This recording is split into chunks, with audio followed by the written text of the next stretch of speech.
भारत माता की बोलो भारत माता की, बोलो भारत माता की।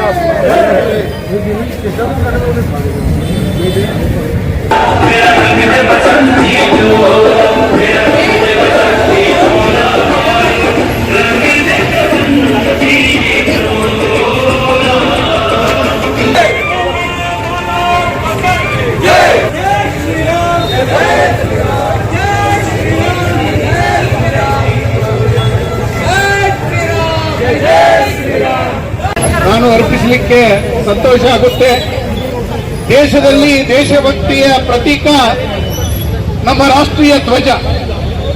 ತಿರಂಗ ಯಾತ್ರೆ ಅಂತ ಹೇಳಿದ್ರೆ ರಾಷ್ಟ್ರ ಧ್ವಜದ ಯಾತ್ರೆ ಸೈನಿಕರ ಮನೋಬಲವನ್ನ ಎತ್ತರದ ಮಟ್ಟಕ್ಕೆ ಒಯ್ಯುವಂತ ಒಂದು ಸಮರ್ಪಣಾ ಮನೋಭಾವದಿಂದ ಹಮ್ಮಿಕೊಂಡಿರುವಂತಹ ಈ ತಿರಂಗ ಯಾತ್ರೆಯಲ್ಲಿ ಇಷ್ಟೊಂದು ದೊಡ್ಡ ಸಂಖ್ಯೆಯಲ್ಲಿ ಭಾಗವಹಿಸಿರುವಂತ ಎಲ್ಲ